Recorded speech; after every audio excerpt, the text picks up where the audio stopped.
My friends, there is a battle raging in the hearts and minds of people today. It's not a war of flesh and blood. It's a battle of thoughts, of emotions, of the silent struggles that no one else sees.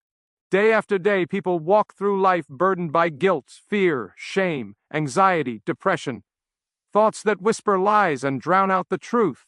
And some begin to wonder, will my mind ever know peace again? Can these thoughts ever be silenced? The answer is a resounding yes, because the healing of your mind begins with the touch of God. You see, God never created you to live imprisoned by negativity. He did not form you in your mother's womb just to watch you be destroyed by hopelessness. The same God who created your mind has the power to renew it. The same God who spoke light into darkness can speak clarity into confusion. He is not intimidated by your thoughts, no matter how dark they seem. He doesn't turn away from your struggles. He moves toward them. He enters in with power, with grace, and with the ability to restore what the world said was lost. Negative thoughts often arrive like uninvited guests. They creep in during quiet moments, whispering doubts, fear, and shame. They tell you that you're not enough, that your past defines your future, that there's no way forward. And for many, these thoughts can become a prison, silent but powerful, shaping how we see ourselves, others, and even God. But here is the truth. God never intended for your mind to be a battlefield ruled by lies. He created your mind to be a place of clarity, peace, and truth. And the way He brings healing is not by simply erasing every thought, but by replacing every lie with a greater truth. This is not wishful thinking. This is divine intervention. God's Word is not just a collection of ancient writings. It is living, powerful, and sharp. It cuts through the fog of confusion and brings light into the darkest corners of our minds. When you read the Scriptures, you're not just gaining information, you're receiving revelation. You're feeding your soul with truth that pushes back against the lies. You begin to see that you are not worthless, you are chosen. You are not defeated, you are more than a conqueror. You are not abandoned, you are held by a love that never lets go. When a person allows God's truth to take root in their mind, transformation begins. This isn't just about positive thinking, it's about divine thinking.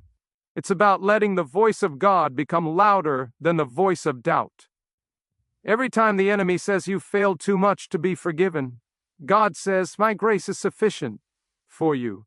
Every time shame whispers, so you are damaged, God says you are a new creation. Every time fear to paralyze you, God declares, Sin and I have not given you a spirit of fear, but of power, love, and a sound mind. You may not be able to stop the thoughts from coming, but you can stop them from taking root. And the way you do that is by standing on truth. It's by choosing, day by day, sometimes moment by moment, to believe what God says over what you feel. Because feelings change, but God's truth does not. What He spoke over your life yesterday is still true today, and it will remain true tomorrow. The battle in the mind is won through repetition. It's not always a dramatic moment. It's a steady process. You start to memorize verses. You begin to speak them aloud. You write them down, carry them in your heart, meditate on them until they drown out the negativity. It might feel slow at first, but don't give up. The more space you give God's Word in your mind, the less room there is for anything else. And as truth begins to take over, you'll notice a shift. The chains that once held you lose their grip. The weight that pressed down on your soul begins to lift. You walk differently. You speak with a confidence that comes not from yourself, but from knowing who God says you are. You stop agreeing with the enemy and start agreeing with heaven. That's where healing begins, when your identity is no longer shaped by lies, but anchored in truth. This journey isn't about perfection. There will still be moments of doubt, still days when old thoughts try to resurface. But now you're equipped. Now you know how to respond. You hold up the shield of faith and the sword of the Spirit, which is the Word of God. You fight not with your own strength, but with the power of the one who created your mind and knows exactly how to restore it. The truth is, God's Word is the medicine for a tormented mind. It's the light in the dark room. It's the voice that breaks through the noise. And once you've tasted that freedom, once you've felt the peace that comes from believing what God says about you, there's no going back. You begin to live as someone whose thoughts have been redeemed, renewed, and restored. That's not just healing, that's victory. There comes a point in every journey when we realize that no amount of effort on our own can fix what's broken inside. We try to outrun the noise in our heads with busyness, drown it out with distractions, or silence it with temporary comforts. But eventually, the exhaustion catches up. The thoughts are still there. The anxiety still lingers. The emptiness remains. That's when we begin to understand that what our minds truly need isn't a new routine or a quick fix. It's a deeper surrender. Surrender doesn't mean giving up. It means giving over. It means handing the weight we've carried to the one strong enough to lift it. It's looking up to heaven and saying, "Sydney can't do this on my own." It's admitting that willpower isn't enough, that strategies only go so far, and that what we really need is divine help. And the beautiful thing is, God is never far. The moment we turn to Him, He draws near, not with condemnation, but with compassion. Not to shame us, but to save us. True healing always begins with that turning point, the moment we stop resisting and start resting. Resting not in our ability to figure everything out, but in His ability to make everything new. We come to God not with polished prayers, but with honest hearts. We tell Him the truth. My thoughts are heavy. My mind feels like a battlefield. I've tried everything and nothing has worked. And He listens. He hears the cries we don't say out loud. He understands the pain we can't explain to others. And He responds with peace. When we surrender, God begins to do what only He can. He goes deeper than any human solution. He doesn't just patch the surface, He heals the roots.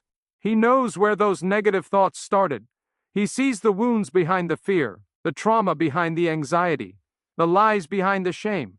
And gently, patiently, He begins to bring healing to those places. Sometimes it's immediate, other times it's a process.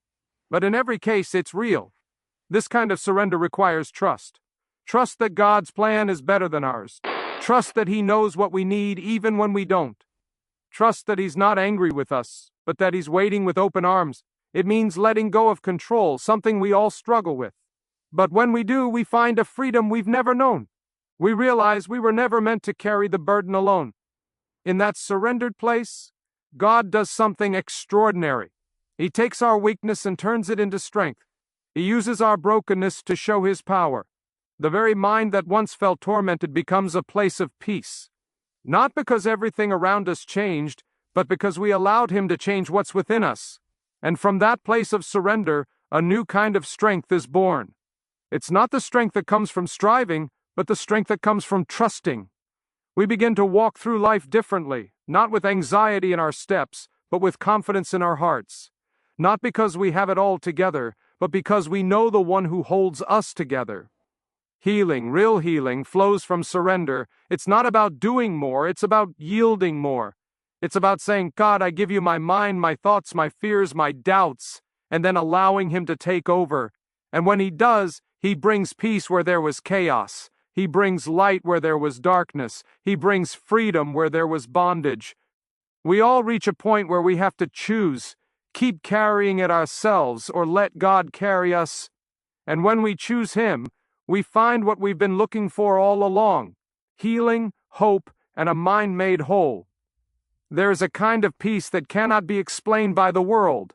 It's not found in the absence of trouble or in the perfect alignment of life's circumstances. It is found in the presence of God, a presence that stills the storm not always around you, but within you.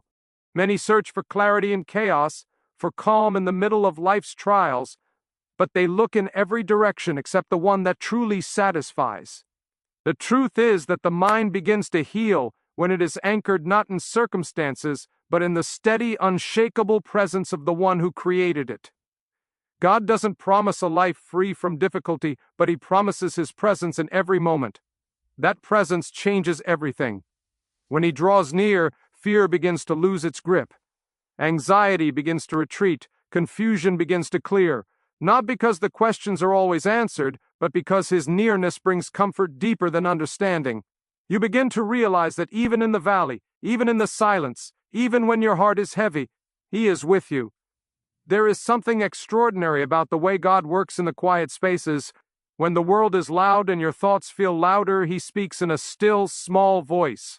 That voice doesn't shout, it gently reminds you that you're not alone. That voice whispers strength into your weakness and breathes hope into the darkest corners of your heart. You may not be able to see the path ahead, but in His presence, you no longer fear the unknown, because you know who walks beside you. Over time, that presence begins to transform you. It doesn't just calm you, it changes how you think, how you respond, how you see yourself and others. The mind that once echoed with voices of doubt and despair begins to echo with the truths God has spoken. You start to realize that the thoughts that once overwhelmed you now have no authority because you're no longer giving them space to rule. God's peace begins to take up residence, not just visiting occasionally, but dwelling permanently. And the beautiful part is that God's presence is not earned, it's welcomed. You don't have to be perfect to receive it. You don't have to have everything figured out. You simply invite Him in. You say, Lord, I don't have the strength for this, but I know You do. Come into this space. Take control of my thoughts. And He does, faithfully, lovingly, every single time. This is not an emotional high or a fleeting feeling. This is a deep, quiet confidence that no matter what your mind is battling, God is greater. His presence doesn't just change your day, it changes your perspective. And in time, it changes your life. You begin to see people differently, to speak differently, to walk through storms with a calm you didn't know you had. Not because you've mastered the art of positive thinking, but because you've learned to rest in His nearness. The transformation isn't always loud or dramatic. Sometimes it's in the gentle moments, when you open the Word and find exactly what your heart needed. When you pray and feel peace wash over your soul, when a verse rises up in your spirit and silences a fear that's haunted you for years. These are the sacred signs that His presence is healing your mind. There is no substitute for what God's presence brings. No therapy, no philosophy, no earthly solution can match the peace that comes when He fills your heart and mind. It's a peace that guards you, not from pain, but in it. A peace that becomes your anchor when everything else is shaking. When the presence of God becomes your dwelling place, your thoughts begin to align with His truth. Your emotions begin to rest under His care, and your mind becomes a vessel of His glory. That is the kind of healing that lasts. That is the kind of peace that carries you, not just through good days, but through every day. That is the miracle of what happens when God is near. There's something profound that happens when a person who has been through pain begins to speak with hope. When someone who has wrestled with deep, dark thoughts begins to shine with peace. Others take notice. People look and wonder, how did they come through that? And the answer, though simple, is powerful. God stepped in. And when God steps in and begins to heal the mind, the heart, and the life of a person, He doesn't just do it for that person alone. He does it so that their story can become a light for someone else. What once was broken becomes a testimony of grace, of power, of the kind of healing that only God can do. Many of the chosen, the ones God sets apart for something greater, go through seasons of loneliness, brokenness, and deep mental struggles. It may feel like punishment, but in reality, it is preparation. God allows us to go through the fire so that we can come out refined, not destroyed. And once we're on the other side of that fire, we carry something with us that others need. Hope. The kind of hope that isn't shallow or naive, but forged in trial and proven in pain. What once tormented your thoughts, what once had you chained in fear, becomes the very place where God shows His glory. And when you've been healed from that place, when you've seen His hand lift you up from your lowest, you no longer keep silent. You begin to tell others. Not to boast in your own strength, but to testify of His. You say, "Set I was there. I was in the pit. I didn't think I'd make it, but God pulled me out." And someone else hears that and believes, maybe for the first time, that healing is possible for them too. This is how God works. He uses the weak to display His strength. He takes what the enemy meant for evil and turns it into a testimony. He takes the very place of your battle and makes it the platform for his victory. The same mind that once believed it was broken beyond repair now believes in the power of renewal. And that belief isn't quiet. It spreads, it reaches, it becomes contagious. Because nothing speaks louder than a life that's been changed. The beauty of this is that you don't have to wait until everything is perfect to start sharing what God has done. Sometimes your healing is still in progress, but even that journey becomes a source of encouragement to others. People don't always need to see the finished product.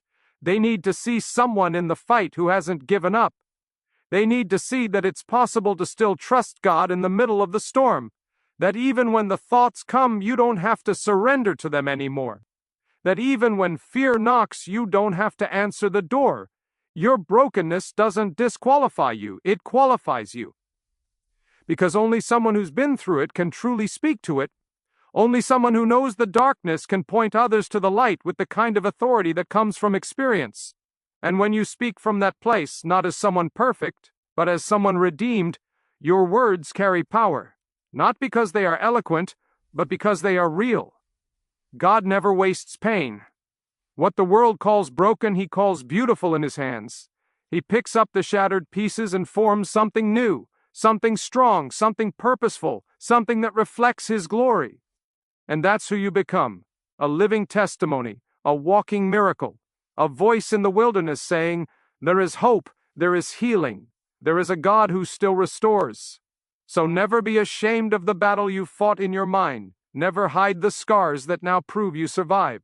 Because someone needs your story. Someone is waiting for the sign that they too can come through. And when they see you, they'll see not just a person, but the evidence of a faithful God. The one who heals minds. The one who restores souls. The one who makes all things new, even you.